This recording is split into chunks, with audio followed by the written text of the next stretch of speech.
उसके दोस्त कहाँ हैं यहाँ पर, जो उसके हकीकी दोस्त जो उसके साथ 24 घंटे बैठे होते थे, वो कहाँ है? वो कहाँ है? कहीं कहीं एक भी नजर नहीं आ रहा मुझे यहाँ पर।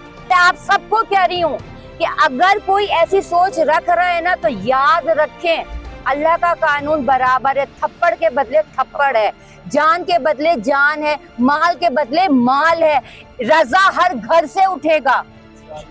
आज ये सवाल जो है ना, ये एक मैं कह रही ना, मेरा बस नहीं चल रहा। मैं एक पढ़ी लिखी औरत नहीं होती ना, तो मैं बताती कैसी अब्यूज लैंग्वेज में बताती कि इन बेगैरतों को ना गैरत दिलाई जाए। जब बॉडी हमने देखी तो हमें तो चक्कर आ गया यार। उसकी आंखें, उसकी गर्दन, उसके फिंगरप्रिंट्स, उसके जो तशद्दुद किया हुआ है जिस्म में, तो वो तो हम मीडिया में तस्वीरें हमने डाली ही नहीं है।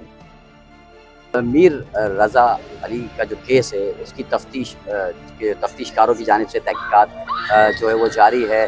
पहले जो मीर रज़ा हैं उनकी फुटेज सामने आई कि वो निकले और उन्होंने एक ऑनलाइन टैक्सी जो है वो बुक की, और उसके बाद उनको गुलिस्तान जौहर से उनकी जो एक डेड बॉडी मिली। इब्तदाई तौर पे ये बात सामने आई कि कत्ल करने के बाद मीर रज़ा अली के ऊपर तेज़ाब या कोई केमिकल ऐसा डाला गया जिससे चेहरे के वो मक्स हो जाए। लेकिन बहरहाल जो इन्वेस्टिगेशन काम है और जो पुलिस सर्जन की जानिब से ये बात भी सामने आ चुकी है कि पोस्टमार्टम में ये चीज़ें क्लियर हो चुकी हैं कि मकतूल को एक गोली सीने पे लगी जो कि आर पार हुई, और जो चेहरा है वो वहाँ पे जो लाश कई रोज़ तक पड़ी रही है, जिसकी वजह से चेहरा जो है वो ख़राब हुआ है। तशद्दुद के निशानात नहीं मिले, ना ही कोई जलने के शवाहिद जो है वो सामने आए। इस वक्त मकतूल के ताया हमारे साथ मौजूद हैं, इनसे भी बात करते हैं। सारे केस में लापता हुआ सारी चीज़ें रही, मुख्तलिफ चीज़ें सामने आती रहीं। फिर शादी की भी एक जिक्र है इसमें कि कुछ रोज़ बाद शादी का सिलसिला भी घर में शुरू होना था।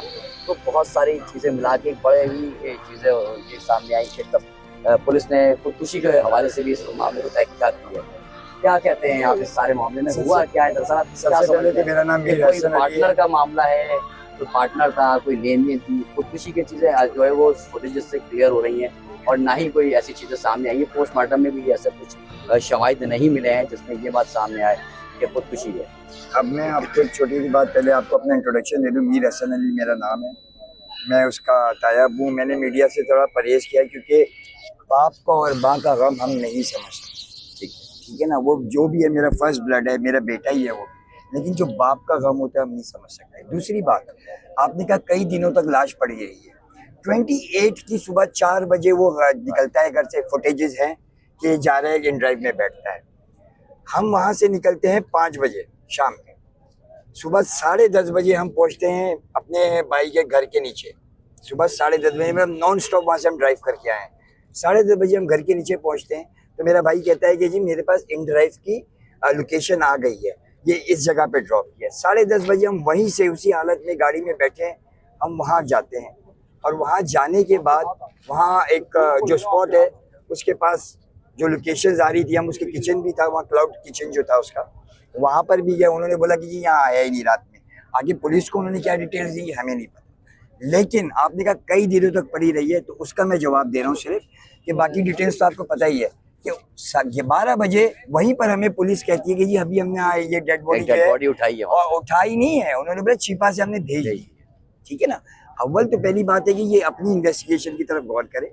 और ये कई दिन नहीं हुए, ये टोटल 33 आवर्स हुए, मैं आवर्स गिन के बता रहा हूं। 23 घंटे, ठीक है, ठीक है, 33 घंटे, 33 आवर्स में कोई भी बॉडी डिकम्पोज नहीं होती।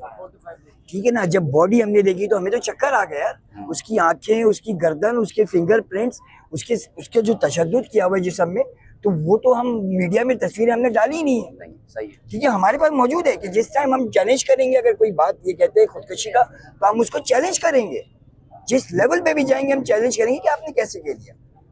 घुसल भी हमने ही दिया है ना जी, तो हमें पता है कि क्या हुआ है उसकी बॉडी के साथ, उसको पहले और उसके बाद। वो अच्छा माशाल्लाह जानदार बच्चा था, बेशक लड़ने वाला नहीं था, लेकिन एक यंग लड़का जो होता है वो मेरी तरह थोड़ी होता है, वो जानदार लड़का था, तो उसको फिर बाद में शूट किया गया। ये देखिए, हमारा फैमिली किसी के साथ दुश्मनी नहीं। ठीक है ना, रजा की शॉप यहाँ पर ही है भादरवा। हम फैमिली में किसी के साथ कोई दुश्मनी नहीं है। हम खुद परेशान थे कि यार मैं उसको रजा भाई कहता हूँ। मेरे वालिद साहब ने, क्योंकि हमारे घर में ये सब छोटे हैं, वो पहला लड़का था, तो मेरे वालिद साहब ने बोला उनका मरहूम ने कि ये रजा भाई है, तो हम उसको रजा भाई, मैं उसको रजा भाई ही कहता था कि रजा भाई कब आ रहे हो इस्लामाबाद, रजा भाई मेरी बेटी की शादी में आया था, मैंने फ़ोन करके बोला वो रजा भाई कब आ रहे हो शादी में आप। पहुंचो रजा भाई, क्योंकि वो बच्चा ऐसा था कि किसी को यूं नहीं किया, किसी को वही नहीं किया, किसी से लड़ाई नहीं, काम और पढ़ाई, ये दो काम। पुलिस की जो तफ्तीश है, जो जिस जहाँ तक भी पहुंची है, जो आप बेहतर समझते हैं, पुलिस पहले राब्ते में फैमिली से होती है, क्या फैमिली वहाँ पर उसके इमीडिएट वालिद वालिदैन वहाँ बैठे हुए, क्या कहते हैं इस हवाले से आप? देखिए अब तो वो उनके पास तफ्तीश कर रहे हैं। देखिए ना, कल जब इन्होंने एक शक जाहिर किया, मैं वो एक निजी चैनल 2-3 निजी टीवी चैनल से चल रहा था कि जी खुदकुशी हो सकती है, तो हम इसी वजह से रोड पे निकल गए कि भाई हम मान ही नहीं सकते कि हमारा बच्चा खुदकुशी करे। हम जब तक सब्र कर रहे थे, हमारी फैमिली में से कोई बाहर नहीं आया। आज हम निकले हैं अपने बच्चे के लिए, और बच्चे के लिए तो देखिए मैंने अभी वही बात की कि हमारा बच्चा जा चुका है। मेरे देवर का इकलौता बेटा था, अब उसके पास एक बेटी है, अब उसके पास कोई नहीं है। ठीक है जी, उसकी जिंदगी, उसका घर जाके देखे, उसका कारोबार सब उजड़ गया ना। माँ जब तक जिंदा है इस दुख के साथ जिएगी। आज अगर मेरे हस्बैंड अपना घर बार पिंडी का छोड़ के यहाँ खड़े हैं, तो रजा को तो हमने दफना दिया ना। आज हम कराची की आवाम के लिए निकले। आज ये सवाल जो है ना, ये एक मैं कह रही ना, मेरा बस नहीं चल रहा। मैं एक पढ़ी लिखी औरत नहीं होती ना, तो मैं बताती कैसी अब्यूज लैंग्वेज में बताती कि इन बेगैरतों को ना गैरत दिलाई जाए, कुछ शर्म करें। तफ्तीश का जो तफ्तीशी हुकाम है उससे बात है, उन्होंने इस चीज को क्लियर कर दिया है कि कोई ऐसी चीज सामने नहीं आ रही, कोई ऐसा शवाहिद नहीं मिल रहा है। मुझे एक्चुअली मैं मीडिया से इतनी ज्यादा इन्वॉल्व नहीं रहती, लेकिन एक शख्स लड़के ने वीडियो डाली है और उस जैसे मुझे गुस्सा आ रहा है, उसने ये बोला है, वो शायद नर्सरी पे जिन लोगों ने आई विटनेस है, उन्होंने कहा, उन्होंने जख्म गिनवाए, उन्होंने वो चीजें अली रजा की दिखाई हैं।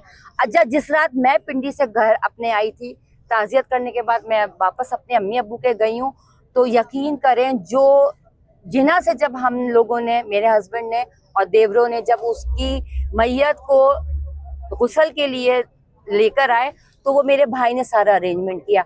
तो वहाँ जो गुस्ल दिया है, वो भी तो आई विटनेस है ना, ठीक है। उनमें से एक बच्चे से मैंने खुद बात की, तो उसने यकीन करें कि उस बच्चे के जो हम उस चीज को डिस्क्लोज नहीं करना चाहते, प्लीज। लेकिन टॉर्चर अगर नहीं हुआ तो काइंडली इस सवाल को मीडिया भी बंद कर, अगर वो कहे, अगर इस सवाल को ये आंखों देखी बेशर्मी है और ये जुल्म है। और मैं आप सबको कह रही हूँ कि अगर कोई ऐसी सोच रख रहा है ना, तो याद रखें, अल्लाह का कानून बराबर है। थप्पड़ के बदले थप्पड़ है, जान के बदले जान है, माल के बदले माल है। रजा हर घर से उठेगा। मीन्स के अगर आप लोग चुप हो गए बुज़दिलों की तरह, तो लाशें आज हमने उठाई है, कल हर घर से उठेगी। ये मैं, अल्लाह माफ करे, मैं बस आप लोग प्लीज इस चीज को जो है ना, हमारे साथ खड़े हैं और उसके जस्टिस के लिए नहीं, हम आपके साथ खड़े हैं। और ये सवाल बिल्कुल रॉन्ग है। मैं सिर्फ एक रिक्वेस्ट करना चाहता हूँ, मीडिया की ड्यूटी क्या है? मीडिया की ड्यूटी है शफाफियत, खाली न्यूज देना नहीं। वो तो यूट्यूबर ये बच्चे भी दे सकते हैं, सही है ना। अगर आप ही आके मुझसे सवाल कर रहे हैं, तो फिर आपके पास नॉलेज ही नहीं है, सही, एम आई राइट? या फिर आप रिपोर्ट देना चाह रहे हैं, वो रिपोर्ट तो यहाँ आप मोबाइल पे देखें, सोशल मीडिया भरा पड़ा हुआ है। उसके दोस्त कहाँ हैं यहाँ पर? जो उसके हकीकी दोस्त जो उसके साथ 24 घंटे बैठे होते थे, वो कहाँ है? वो कहाँ है? कहीं एक भी नजर नहीं आ रहा मुझे यहाँ पर, ना यहाँ नजर आया, ना कहीं और नजर आया। और आप जाएं जहाँ गुस्ल हुआ है, वहाँ पे भी तो ऑफिशियली गुस्ल देने वाला होगा, ठीक है ना। आप लोग भी तो अपनी, मैंने एक्सप्रेस वालों को बोला कि आप जाए, उसकी तो वीडियो बना के एक अपने पास फुटेज रखें कि उसका क्या हाल है। वो कह रहे हैं जी मुझे आपसे इंटरव्यू लेना है। मैंने बोला देना ही नहीं है इंटरव्यू, ये तो मैं आज दे रहा हूँ, बात कर रहा हूँ। हम थक गए लाशें उठा उठा के। हमारे जवान शहर कराची के लोग बेमौत मारे जा रहे हैं। हजरत उमर फरमाते हैं कि ज़रिया फ़िरात पर अगर बकरी का बच्चा भी मरता है तो उसकी जिम्मेदारी मेरी है। हम यूनिवर्सिटीज जाएंगे, हम स्कूल कॉलेजेस, जहाँ जहाँ हमें आवाज़ उठानी होगी हम उठाएंगे। आज कराची की आवाम रोडों पर है और इंशाअल्लाह ताला मीर अली रजा के कातिलों को जब तक गिरफ्तार नहीं किया जाएगा ये सिलसिला जारी रहेगा। बल्कि इंशाअल्लाह ताला शहर कराची में हर चौरंगी पर, हर गली में, हर मोड़ पर ये दायरा बढ़ेगा इंशाअल्लाह ताला। बिल्कुल, ये फैमिली मौजूद थी, कुछ अजीज़ और क़ारिब थे हमारे साथ। उनका यही मुतालबा है कि मीर रजा के जो कातिल हैं उनको फौरी तौर पे गिरफ्तार किया जाए। मुल्ज़िमान जब तक गिरफ्तार नहीं होंगे ये जो सिलसिला है एहतिजाज का ये जारी रहेगा। आज जो हमने देखा कि हैदराबाद चार मीनार चौरंगी पर एक भरपूर एहतिजाज किया गया, जिसमें जो लवाहिकीन हैं, जो रिश्तेदार हैं, अहले मोहल्ला हैं और सिविल सोसाइटी से ताल्लुक़ रखने वाले बड़ी तादाद में लोग यहाँ मौजूद हैं। और सबका एक ही मुतालबा सामने आया है कि मीर रजा अली के कातिलों को फौरी गिरफ्तार किया जाए।